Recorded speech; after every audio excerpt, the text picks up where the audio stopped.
देखिए, ये इस बात को दर्शाता है कि उत्तर प्रदेश के अंदर गुंडागर्दी खुलेआम हो रही है। और जो मैं अभी पीड़ितों से मिलके आया हूं, उनकी आप हालत देखेंगे तो ऊपर वाले की कृपा से ही वो लोग बचे। सर के ऊपर 36 टाँके लगे हुए हैं। पूरा सही शरीर पीट के लहूलुहान कर दिया गया। मैं कदीम से मिला, अरबाज से मिला, अकील से मिला। एक और ट्रामा सेंटर में अकील एडमिट है, उनसे मिलने जा रहा हूं। और मामला क्या है कि एक फैक्ट्री से रसीद लेके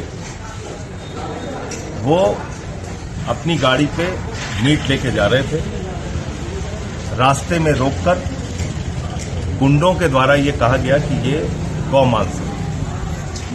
मुझे जानकारी मिली है कि शायद उसकी जो रिपोर्ट आई है वो भी आज आ गई कि वो गौमांस नहीं था।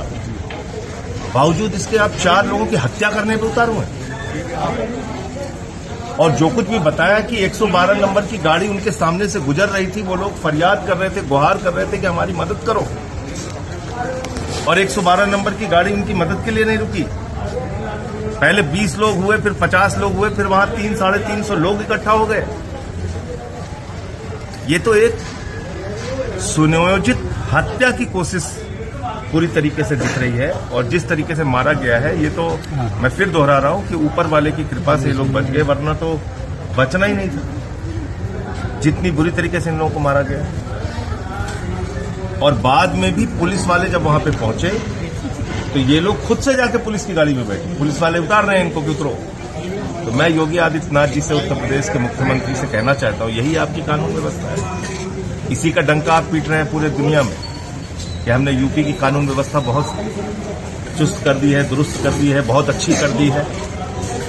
तो धर्म के नाम पे, ये नफरत की राजनीति के नाम पे ये इस प्रकार की गुंडागर्दी का लाइसेंस देना, मैं समझता हूं ये भारतीय जनता पार्टी की घटिया मानसिकता को दर्शाता है। और खुलेआम उनके राज में गुंडागर्दी हो रही है, ये इस बात को भी दर्शाता है। गिरफ्तारी को नहीं कहेंगे, अब तक 3 लोगों की गिरफ्तारी हुई है। अभी जो मुझे पता चला है कि इसमें बहुत सारे ऐसे अभियुक्त हैं जिनको गिरफ्तार नहीं किया गया है। और उनको शीघ्र ही गिरफ्तार करके कड़ी से कड़ी सजा दी जाए। और ऐसी सजा दी जाए, ऐसा फास्ट ट्रैक कोर्ट में इनका केस चला के ऐसी सजा दी जाए जो दूसरों के लिए नजीर बने। सांसद जी क्या मानते हैं, जिस तरह से फैसला भी आया है, तो क्या लोग तो निर्दोष निकले एक तरह से? यही तो मैं आपसे कह रहा हूँ, यही तो मैं आपसे कह रहा हूँ, मैं यही तो आपसे कह रहा हूँ कि इनको घायल हुए, ये गुंडागर्दी का एक देखिए लाइसेंस उनके दिलों के, ये उनके पास लाइसेंस था। वो जो मीट लेके जा रहे थे वो वैध था, उसकी रसीद थी उनके पास। तो इसमें तो कोई सवाल ही नहीं थी कि कोई गौ मांस वो लेके जा रहे थे। दूसरी बात यह है कि आप क्या गुंडागर्दी का लाइसेंस दे सकते हैं किसी को कि कुछ लोग इकट्ठा हों और वो पकड़ के सबको मारने लगे और झूठा आरोप लगा के गौमांस। अब तो रिपोर्ट भी आ गई कि गौमांस नहीं था।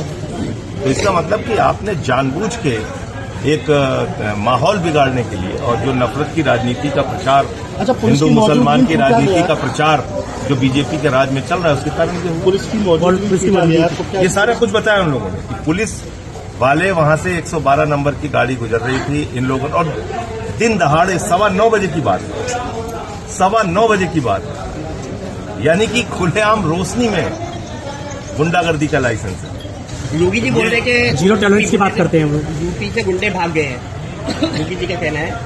योगी जी के द्वारा प्रायोजित, उनके संगठन, उनकी पार्टी के द्वारा प्रायोजित गुंडों को लाइसेंस मिला हुआ है कुछ भी करने का।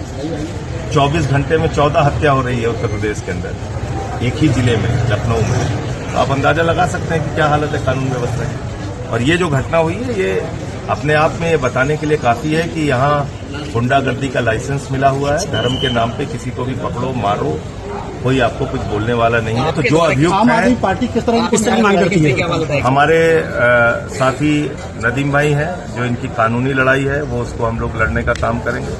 इनकी जो दवा इलाज में जो भी आर्थिक मदद होगी उसमें भी हम इनकी मदद करेंगे। और संसद का सत्र जब चलेगा तो आप सुन लीजिएगा मैं क्या बोलूँगा।